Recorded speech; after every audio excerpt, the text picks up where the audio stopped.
खिलाफत उस्मानिया ने जो दुनिया के 3 बरआज़मों तक फैली हुई थी, दुनिया की सबसे मजबूत सल्तनत की बुनियाद रखी। इसे एक के बाद एक ऐसे काबिल और नेक हुक्मरान मिले जो इसकी शानो शौकत को बढ़ाते चले गए, जो कि इस वक्त दुनिया की सुपर पावर मंगोल और सलीबी थी। इनकी नींदों को भी हराम कर रखा था। वो बचपन से ही निडर, बहादुर और बेबाक था। इसे घुड़सवारी, तीर अंदाजी अपने बाप से विरसे में मिली थी। वो शिकार पर निकलता तो कभी खाली हाथ नहीं लौटता था। इसके साथ साथ वो बेहद ज़हीन था, जिसकी वजह से इसका बाप इस पर बेहद एतमाद करता था। इसका ताल्लुक़ तुर्की के एक काई कबीले से था। 420 घरानों पर मुश्तमिल ये एक छोटा सा कबीला था, जो अपने साथ 444 फौजों का लश्कर लिए फिरता था। ये शख्सियत, जिसका नाम अर्तुगरुल गाजी है, ये शख्सियत भी इसी कबीले से ताल्लुक़ रखती है, जो खाना बदोशों की शक्ल में दाखिल हुए, फिर अपनी सल्तनत की बुनियाद रखी, जो 150 बरस में दुनिया की ज़बरदस्त ताकतों में शुमार की जाने लगी।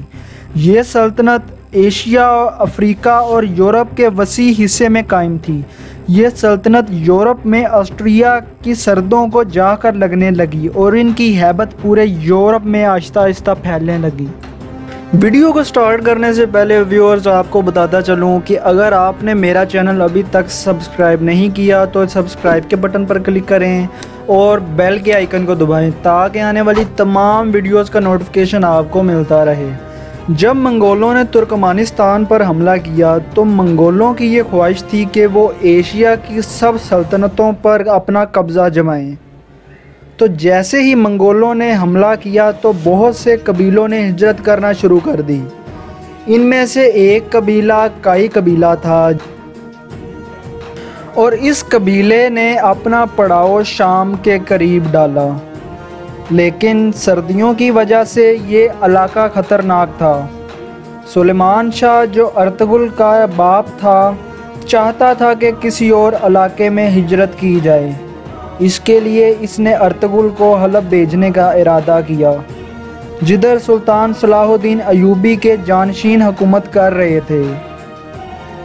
हलब के सुल्तान की जानिब से इनको ज़मीन दे दी जानी थी, मगर इससे पहले एक ऐसा वाक़या हुआ जिसने काई कबीले को मुसीबतों की राह दिखाई। अर्तुगरुल अपने सिपाहियों के साथ शिकार खेलने गया। वहाँ इसने देखा कि कुछ सलीबी ईसाई कैदियों को ले जा रहे हैं।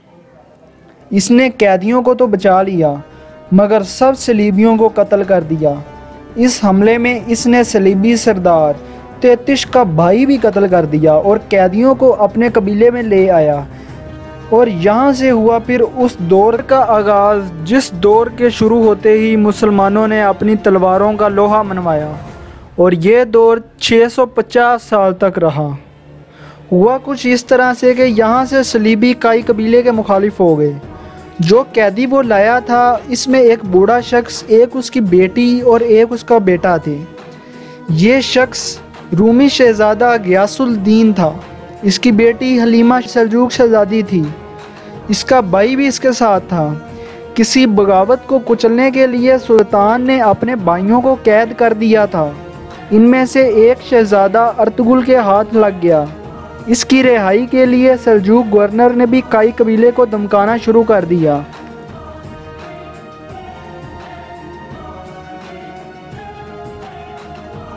लेकिन काई कबीले ने अपनी रवायात को ख्याल रखते हुए कैदियों को इनके हवाले करने से इनकार कर दिया।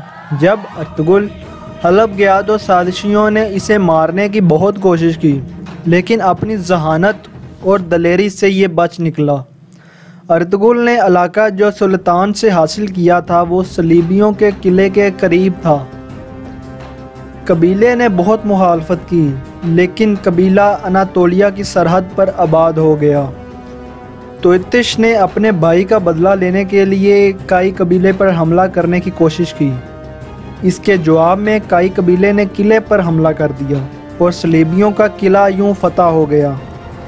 1225 में सुलेमान शाह दरियाए फरात पार करते हुए घोड़े से गिरकर जान बहक हो गए। इसके बाद किले की सरदारी का मसला आया कि किले की सरदारी किसको सौंपी जाए। इससे पहले कि कोई फैसला होता, मंगोलों ने इन पर हमला कर दिया, जो कि एक बहुत ताकतवर फौज थी। मंगोलों ने चीन को भी फतह किया और काई कबीले पर भी अपना हमला कर दिया था। काई कबीले ने बहुत मुश्किल से जान बचाई। मंगोलों ने इनके खेमों को भी आग लगा दी। अर्तुगरुल ने मंगोलों के खिलाफ भी लड़ने का फैसला कर लिया।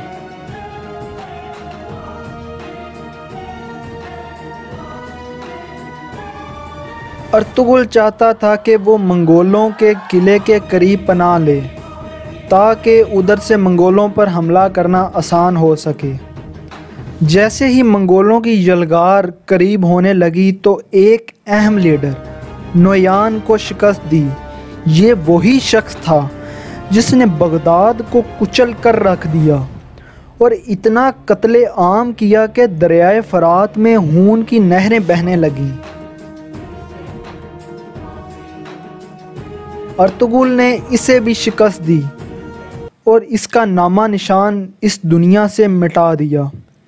अर्तुगरुल ने बास्तीन को भी फतह कर लिया और तमाम तुर्क कबीलों को यहाँ पर इकट्ठा किया।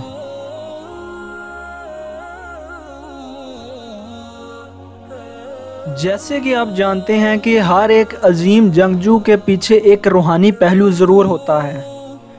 इनके पीछे भी एक रूहानी पहलू ज़रूर था और अल्लाह की तरफ से एक अजीम शख्सियत की ड्यूटी लगी हुई थी। वो शख्स शेख मुहियुद्दीन, जिसे इब्न अल अरबी भी कहा जाता है, वो थे।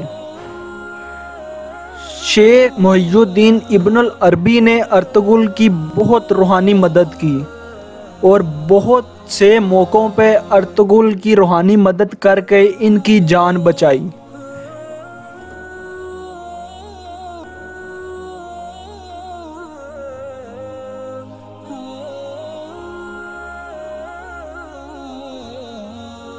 अर्तुगरुल ने मंगोलों के दूसरे सरदारों को भी कत्ल कर दिया जिसने इनके कबीले पर हमला किया था।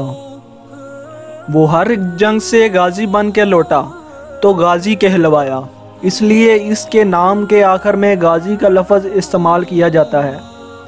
वो 1280 में 90 साल की उम्र में सोगाट में फौत हुए और इसी शहर में इनका मकबरा तमीर किया गया।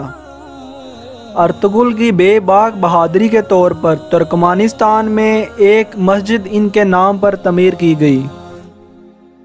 खिलाफत उस्मानिया ने जो अहम काम अपने दौर में किए उनमें से कुछ ये हैं, जैसे मस्जिद नबवी की तोसी, गुंबद खजरा और मस्जिदुल हराम की तमीर, मक्का मुकरमा तक नहर और आका दो जहां सल्लल्लाहु अलैहि वसल्लम के मज़ार पर सीसा पलाई दीवार इनके अजीम कारनामों में शामिल है। तो व्यूअर्स, ये थे हमारी वीडियो के हक़ाइक़। उम्मीद है आपको हमारी वीडियो पसंद आई होगी। कमेंट में अपनी राय का इजहार ज़रूर करें।